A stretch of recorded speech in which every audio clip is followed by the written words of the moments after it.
São 10 horas e 36 minutos. Estamos aqui ao vivo. Esse programa é feito para você, hein? Você que está acompanhando pela TV, por aplicativo, pelo site, pela internet, por rádio também. Saiba que você pode participar aqui conosco, tá? De qualquer um dos assuntos, sempre pelo WhatsApp 11 962 71 0106. Estou aguardando sua mensagem. Sempre nos diga também de que região você está acompanhando o programa e por onde está vendo, site, televisão, aplicativo.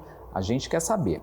Agora o assunto é muito importante, galera. Nós vamos falar sobre inteligência emocional. Certamente você já ouviu falar sobre isso, mas vamos definir o conceito, o significado, como que isso pode nos apoiar na vida, como que funciona na prática e como desenvolver essa capacidade com ela, que é psicanalista e psicóloga Thaís Rosa, aqui com a gente. Bem-vinda. Obrigada, Edu. Bom dia, gente. Prazer estar aqui novamente para falar de mais um tema sobre inteligência emocional. É como você falou, né? Apesar de ser um tema bastante já falado, explorado, é uma habilidade que todo mundo deveria ter, mas poucas pessoas conseguem desenvolver, apesar de ser um tema muito, vamos dizer, conhecido, falado na internet, falado em livros, mas ainda assim existe uma grande dificuldade, principalmente no mundo de hoje, das pessoas exercitarem essa parte. Poderia ser ensinado na escola, né? Poderia. Faria toda a diferença na nossa vida. Concordo plenamente. Mas eu acho que a gente, desde pequenininho, se a gente pensar, né? Desde a nossa infância, a gente não está muito habituado a falar de emoção. Acho que agora é um pouco mais, agora o pessoal tem falado muito sobre educação positiva, sobre essa questão, mas ainda assim, para quem hoje, vamos dizer, aí é já adulto, a gente não aprendeu a falar sobre emoção. Na verdade, a gente olha assim, as emoções, se elas forem negativas, elas têm que ser suprimidas, elas não podem ser sentidas. Então, se você sente raiva, é feio. Se você sente irritação, você não pode. Então, a gente vai abafando isso. E é óbvio que aí você acaba não conseguindo desenvolver ela de maneira adequada. Mas o bom é que pode ser treinada, né? E sobre isso nós vamos falar já já, dicas para você poder treinar. Mas então, para quem não sabe exatamente o que significa ou desconfia do significado do termo, falou em inteligência emocional, estamos falando em? Então, a inteligência emocional é a nossa capacidade de reconhecer as emoções, perceber o que eu estou sentindo, por que aquilo está acontecendo e usar isso de uma maneira positiva. Porque as pessoas acham, mas nossa, eu tenho que esconder as minhas emoções. Não, não é esconder as emoções, é você reconhecer e saber usá-las. Ao invés de você explodir, enfim, agir por impulso, não, você vai pensar como agir diante daquilo que você está sentindo. Então, isso é a inteligência emocional. E isso não tem a ver com o pessoal, nossa, então eu vou ter que ser aquela pessoa zen, que não se irrita com nada, eu vou estar sempre plena. Não. Você vai sentir, até porque, eu sempre digo, nós vivemos no mundo, ou seja, você afeta e é afetado. As emoções, elas vão surgir. O problema é o que você faz com elas. Sim. Né? Então, a inteligência emocional é sobre isso. Reconhecer, entender o que ela está dizendo e usar isso de maneira positiva. Esse é o conceito de inteligência emocional. E a origem desse conceito? É algo não tão antigo, né? Olha, esse conceito foi, na verdade, até 1995, quando a gente fala de inteligência, existia a história do QI.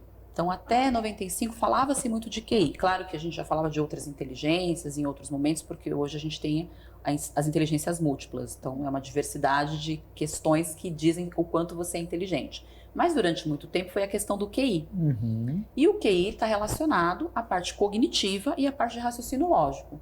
Então, por exemplo, a sua capacidade de aprendizado, a capacidade de memorizar coisas, de aprender tarefas novas, raciocínio lógico, matemático. Então, isso era sinônimo de inteligência. Sabe aquela história? Qual é o seu QI? Né? Ou seja, você faz uma prova e o quanto você vai bem naquela prova é o que determinava ali o seu QI. Quanto mais alta a sua nota, maior o seu QI. Tá. Só que aí, em 1995, o Daniel Goleman, que é um psicólogo, jornalista, ele começou a falar, ele escreveu um livro chamado Inteligência Emocional, que é um livro que virou best-seller, que ele disse não é bem assim.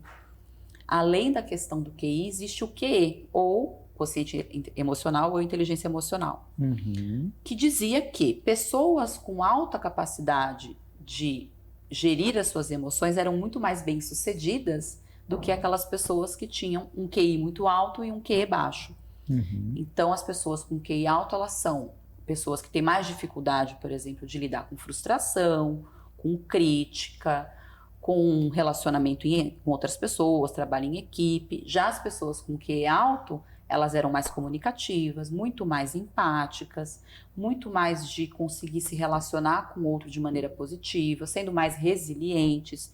E ele provou isso através de estudos, de casos reais. Isso muito voltado na época para questões do mundo corporativo, né? Porque a gente achava, vamos pensar, antigamente a pessoa era promovida porque ela era um bom fazedor de coisas. Uhum. E às vezes essa pessoa não tinha inteligência emocional para gerir pessoas, por exemplo. Tá. Então esse termo surgiu aí, começou a se falar muito sobre isso, e até hoje isso ainda é um tema bastante explorado. Uhum. Ok. E aí, gente, já vamos dar dicas para você desenvolver essa capacidade, hein? Porque, na verdade, pode livrar de tantas coisas no dia a dia, né, Thaís? Sobretudo, tem pessoas que são ansiosas, deprimidas ou muito intensas emocionalmente, né? Ou que sofrem, né, de patologias, né, bipolaridade.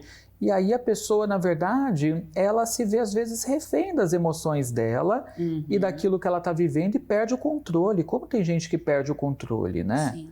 E quem nunca perdeu, né, gente? Verdade, verdade. Quem nunca perdeu? Todos nós já perdemos, mas tem gente que é recorrente, né? Sim, porque exatamente por falta de conhecimento do que está sentindo. E o que aquilo diz sobre você? Porque eu sempre olho da seguinte perspectiva. Se eu estou com raiva, não é o outro que me causou raiva. Na verdade, existe algo dentro de mim que de repente é mal resolvido e que eu preciso entender o que aquilo está dizendo sobre mim. É muito mais sobre o que isso diz sobre mim do que sobre o outro.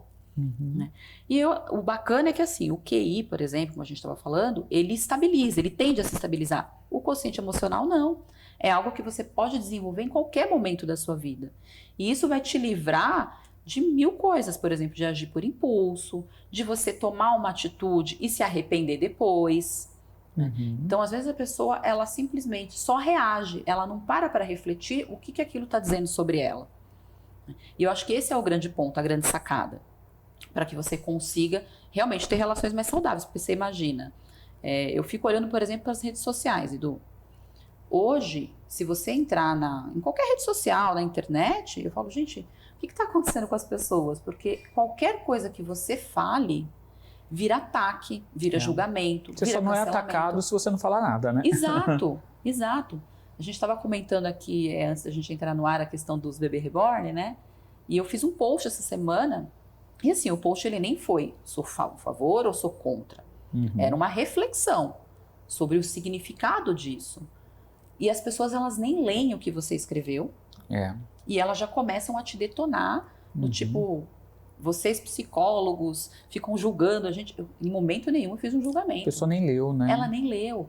Mas se você discorda do que ela está falando, piora.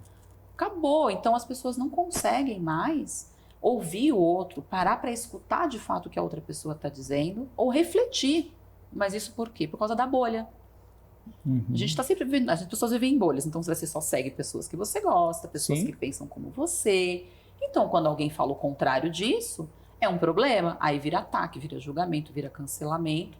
E aí eu falo, falta bastante inteligência emocional, né? Total. E se protege pela tela, né? Exato, porque todo mundo fica corajoso, né? Por detrás ali de um aparelho, né? E pessoalmente as pessoas não agem assim. Agora, dentro dessa reflexão, essa linha de pensamento, você acha que a internet virou uma válvula de escape das pessoas, repleta de lixo tóxico que a gente tem que tomar muito cuidado, na tendência a gente ficar muito pior ao acessá-la do que o contrário? Eu acho, Du.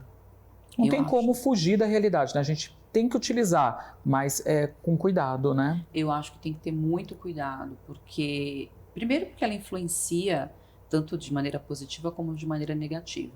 Mas a internet, ela abriu um campo para que as pessoas pudessem, por conta da questão da proteção da tela, né?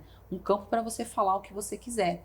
E fora que as pessoas vão se unindo nessas bolhas, então cria-se grupos, né? Eu brinco sempre assim, eu falo, nossa, se você tem um grupo de pessoas que lá, vamos supor que eu coloque lá, nossa, eu não gosto de brócolis. Uhum. Gente, aquilo vira uma polêmica. Vão falar que eu sou contra a alimentação saudável. Nossa, eu te odeio porque você não gosta de brócolis. Gente, é só o diferente. Uhum. Por que as pessoas não aprendem a respeitar o que é diferente delas? Qual que é a dificuldade? Porque você tem essa tela que te protege e como você vai criando bolhas, parece que todo mundo, o seu grupo está certo e o resto do mundo está errado. Só que às vezes não é questão de estar certo ou errado. A questão é só de ser diferente. Não existe lados. Tipo, eu amo brócolis, eu odeio brócolis. Somos um time, um contra o outro. Virou um contra o outro. Virou um campo de batalha. E eu acho que isso é muito prejudicial. É intolerante, né? Demais. Exato. As pessoas estão muito intolerantes. Agora você trouxe os 5 pilares da inteligência emocional. Sim. Então vamos lá. Vamos lá. A gente fala primeiro, de autoconsciência. Eu vou falar os 5 primeiro, depois eu vou explicando. Então a gente tem a autoconsciência, o autocontrole, a gente tem a motivação, a empatia e as habilidades sociais. Então esses são os 5 pilares que o Goleman cunhou lá na teoria dele. O que significa cada um deles? Então, a autoconsciência é essa questão de reconhecer as emoções. Então, o que eu senti, por exemplo, raiva, né? O que isso significa? Como eu lido com isso? Então, reconhecer as emoções é você saber, né, o que aquilo é de fato. Então, é raiva, é ansiedade, é medo, o que é? Porque não adianta você simplesmente sentir e não saber. Porque aí você não consegue usar isso de maneira positiva. Então, entendi o que eu estou sentindo. O que eu vou fazer com isso? Exemplo, não só reconhecer a questão da emoção, também tem a questão dos sinais físicos, Edu, porque às vezes determinadas emoções também a gente sente no corpo. Então vamos supor uma ansiedade. Eu sou uma pessoa que eu tento não ser ansiosa, porque, né, como psicóloga, terapeutizada, mas eu reconheço quando eu tô ansiosa. Então toda vez, por exemplo... É humana, além de psicóloga. Claro, a gente sente, mas a gente aprende a gerenciar. Então eu faço curso, eu faço palestra, às vezes... A gente está aqui na TV, podcast, rádio, enfim, a gente sempre fica um pouquinho ansioso, dá aquele friozinho na barriga, né? Você sente, de repente, sei lá, sua mão suar. Tem gente que fala assim, nossa, começou meu coração a palpitar muito forte, tô suando, tô morrendo de calor, meu Deus, tô tendo um infarto. Às vezes não. É só uma ansiedade. Tá. Né? Então, reconhecer tanto os sinais físicos como os sinais emocionais é bacana. E aí, a partir disso, você consegue gerenciar melhor. Então, por exemplo, estou ansiosa porque eu tenho um curso para dar, ou eu tenho uma apresentação no trabalho. Se eu sei que eu sou mais ansioso, eu faço o que com isso? Eu me preparo. Eu vou estudar, eu vou pesquisar. Tem pessoas que, enfim, usam vários recursos. Tem gente que vai rezar, tem gente que vai correr antes, vai fazer um exercício físico, vai meditar. Enfim, ou no dia anterior faz alguma coisa relaxante para conseguir dormir melhor. Se alimenta, às vezes, com coisas mais leves, porque isso também traz uma sensação melhor no dia seguinte. Então, você tem várias técnicas para poder gerenciar essa emoção. Então, esse é o primeiro pilar. O segundo pilar, que seria esse autocontrole, ele está diretamente ligado ao primeiro, que é a parte de regulação das emoções. Regular, gente, não é suprimir, como a gente vem falando. As pessoas dizem, não, mas eu não posso sentir. Não, você vai sentir. A questão é, eu senti ansiedade. O que eu vou fazer com ela agora? Como que eu vou regular isso? Quais são as ações que eu vou ter para conseguir lidar com isso de uma maneira mais positiva, usar isso a meu favor? Então, regular é você ter controle, é você não agir por impulso. Você sentiu, você pensou e você agiu. Então, essa é a regulação da emoção. E aí a gente está falando eu falo que são duas coisas separadas, né? Tanto nessa questão da autoconsciência como do autocontrole, essa regulação emocional, ela está muito ligada às habilidades que a gente chama de intrapessoal, ou seja, como eu me relaciono comigo mesmo. Tá. E aí o terceiro ponto seria você usar a motivação. Motivação, o que é? Eu falo, gente, motivação é motivo para ação. O que isso significa? A motivação não é de fora. É de dentro. É de dentro. Então você precisa colocar um empenho, não é algo necessariamente natural que as pessoas têm. Elas precisam pôr um empenho que é aquele gás para poder exercer determinadas atitudes. Exatamente. E isso está muito ligado ao que é o propósito, ao porquê que eu estou fazendo determinadas coisas. Objetivos, Exato, metas. Exato. Por quê? Né? Que significado isso tem de fato na minha vida? Por que eu estou fazendo isso? Isso ajuda muito a você a ter esse impulso, essa ação de maneira positiva. E também tem uma questão bacana aqui, Edu, que é a gente saber usar essas emoções que às vezes não são tão positivas, porque às vezes vai ser uma sensação ruim, a nosso favor. Então, vamos supor que você está muito ansioso. Eu vou usar o exemplo da ansiedade, que é o mais comum, né? Você está muito ansioso. Então, se eu sei que eu sou ansioso, como eu uso isso a meu favor? A ansiedade, ela é um sinal de alerta também. As emoções negativas são um sinal de alerta. Então, quando eu me sinto ansioso, o que eu posso fazer para usar isso a meu favor? Então, eu vou dar o mesmo exemplo da palestra. Se eu vou fazer uma palestra e eu estou mais ansioso, o que eu faço antes para diminuir essa minha ansiedade? Né? Então, essa é uma outra forma também de você usar essa motivação a favor. E aí a gente tem o outro pilar, que é a empatia. Aí já entra nas habilidades que eu chamo de habilidades interpessoais, que é como eu me relaciono com o outro. Então, esse seria aí o quarto pilar. Então, a empatia não é você sentir a dor do outro, porque as pessoas confundem. Vamos supor, pessoas que trabalham, por exemplo, psicólogos, terapeutas, assistentes sociais, são pessoas altamente empatas. Isso não significa que eu vou pegar e sentar junto com a pessoa que está sofrendo e chorar junto. Isso não é ser empático. Ser empático é você reconhecer que a pessoa está sofrendo, saber acolher e entender de fato aquilo. Eu vou dar um exemplo que eu acho que todo mundo vai lembrar. O ano passado, quando teve as enchentes lá no Rio Grande do Sul, você está lembrado? Lembro. Olha ali o exercício de empatia. Pois é, todo mundo vivenciou um pouquinho daquilo ali junto, acompanhou, né, o que aquela população estava vivendo, aquele sofrimento. Exato. E aí as pessoas se mobilizaram para ajudar. Exato. Isso é um exemplo claro de empatia. É você perceber que o outro está sofrendo e se mobilizar a favor de uma maneira mais positiva. Tá, perfeito. E aí nós temos o último pilar. Qual é? Que seria as habilidades sociais. E aí passa por uma infinidade de questões, né, Edu? Passa desde você ter uma comunicação clara e eficaz, você ter a capacidade de escuta ativa. O que é essa escuta ativa? A gente está acostumado, como a gente colocou agora, por exemplo, nas redes sociais, a não ouvir o que o outro tem a dizer.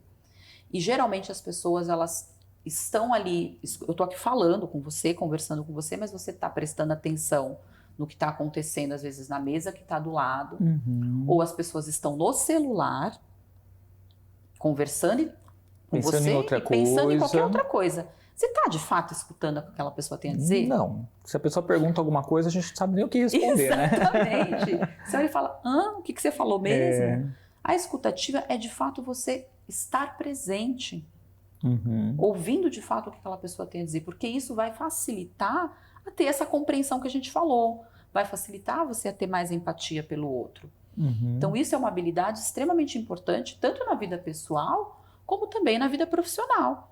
Por quê? Porque a partir do momento em que eu estou aberto a ouvir uma opinião diferente, ou mesmo que eu não concorde, eu posso perguntar, mas por que você pensa assim? O que te levou a achar, chegar nessa conclusão, a entender as coisas dessa forma? Porque você está escutando, você não está ali se preparando mentalmente para responder. Porque tem gente que faz isso também, você está falando, a pessoa está lá, o que eu vou responder? Isso parte daqueles que estão sempre na defensiva também, né? Exato. Sempre se antecipando, também é uma ansiedade, né? Uma ansiedade para responder o que nem sabe o que o outro está dizendo, né? Nem terminou o que eu tenho a dizer. Então, essas habilidades sociais, elas vão facilitar várias relações, tanto as relações pessoais como as relações de trabalho. Então, você está ouvindo, obviamente você vai se comunicar melhor e óbvio que você se conecta também. Porque imagina, você tá aqui falando e eu aqui no celular. Você vai olhar e falar, poxa, a pessoa não está nem prestando atenção. Será que isso também não causa uma desconexão? E dificulta as suas relações sociais, pessoais? Então, acho que esse seria aí o quinto ponto. Então, essas 5 juntas, interconectadas, é o que compõe aí os pilares da inteligência emocional. Você trouxe um esquema, né, para explicar para a gente? Eu trouxe. Tá. A gente consegue colocar? Conseguimos, está na tela. Aqui, gente, eu coloquei para vocês, quem puder em casa, dá uma printada na tela, já aproveita. Isso, tirem foto. Exato. Aqui é um exercício rápido que vocês conseguem fazer para ajudar a identificar algumas das suas emoções. Uhum. E isso é legal também fazer, Edu, porque muitas vezes a gente sente uma infinidade de emoções e às vezes você percebe que tem gatilhos parecidos. Uhum. E esse exercício vai ajudar vocês a identificarem. Tá. Então vocês vão fazer aí de repente no caderno, enfim, onde vocês quiserem. Vocês vão colocar essas colunas, então vão colocar a emoção, a descrição dessa emoção, os gatilhos, as reações físicas e as estratégias de gestão. Então, qual foi a emoção? A gente está falando aqui de exemplo de ansiedade, então eu coloquei o exemplo da ansiedade. Uhum. Como que é essa ansiedade? Descreva ela. Então, é uma sensação de tensão, preocupação com algo que ainda não aconteceu? Como é? O terceiro ponto, o que fez com que você sentisse essa emoção? Que são os gatilhos. Então, aqui vamos supor que são prazos curtos, medo de errar, situações novas. Teve alguma reação física? Então, seu coração acelerou, a sua mão suou, o que foi? Foi falta de ar? O que você sentiu? E aí, a última coluna são essas estratégias de gestão. O que você fez, que é um exercício para você conseguir ir gerenciando também. Que legal. O que você fez diante dessa emoção? E aí, vocês vão perceber que conforme vocês vão fazendo isso com uma certa recorrência, você vai perceber os gatilhos, com que frequência isso acontece, o que de fato faz com que eu me sinta daquela forma. É um exercício muito legal. E de autoconhecimento puro, né? Pra gente até entender como a gente funciona, né? Mediante aos fatos. Exato. Ajuda pra caramba. Eu já usei esse exercício tanto em mentorias de liderança, eu já fiz isso com paciente em consultório, e foi muito legal, porque ela fez isso, todos os dias ela fazia, né? Porque ela era uma pessoa ansiosa, então tinha vários sentimentos que iam surgindo ali. Então ela fez vários dias, e aí ela percebeu o padrão de quando que ela sentia determinadas emoções. Foi muito legal. Muito bom. Pessoal, a Thaís Rosa é psicanalista e psicóloga e pode ajudar você também a pôr a terapia em dia, né? Eu sempre pergunto se a pessoa está em dia com a terapia dela, porque, gente, é para todos, né? Verdade. Todo mundo precisa, né, Thaís? É super importante, porque terapia é autoconhecimento. A gente ainda, né, a gente sempre fala isso aqui. As pessoas ainda têm muito preconceito, acham que terapia é só para quem tá maluco, né? Ou a pessoa precisa ter um problema para estar em terapia. Às vezes não, é um espaço de construção, um espaço de autoconhecimento, um espaço para você desenvolver também essas habilidades emocionais. E óbvio que se você se conhece, você também passa a conhecer os sentimentos dos outros. Você percebe no outro também determinadas emoções e isso vai te conectar. Isso serve no trabalho, isso serve com os amigos, isso serve para o relacionamento de casal. Então a terapia vai ajudar nesse sentido, sem sombra de dúvidas. E às vezes tudo que a gente precisa é apenas ser ouvido, né? E você não sabe ali com quem falar, né? Em quem confiar para falar determinadas coisas. Então eu sempre sou a favor da ajuda profissional nessa questão, tá? Ó, para você conhecer a Thaís, você que está ouvindo pela rádio também, quer ver o rostinho dela, entender melhor como funciona o trabalho, é lá no Instagram, @apsicanálise, tá? Siga lá. O WhatsApp para você agendar o seu atendimento, a sua sessão, né, Thaís? Isso. Ou para tirar alguma dúvida também, eu estou super disponível. Ah, que legal! É nesse número, gente, ó, código 11 94258 0618. Então vou repetir, 94258 0618. Código 11. E tem também o canal no YouTube, que está com podcast. Isso, o podcast está disponível lá no YouTube, é o @terapia_, etc e tal. Perfeito.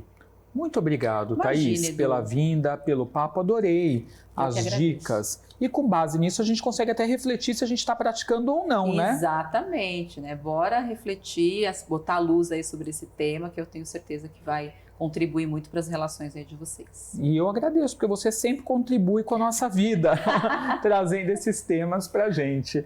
Galera, já a médium e veterinária Denise Ullmann estará aqui com a gente falando sobre o luto, né, em relação ao animalzinho de estimação, que é um período muito difícil, e ela também vai fazer atendimentos mediúnicos ao vivo. Já, vamos para um rápido intervalo, não sai daí.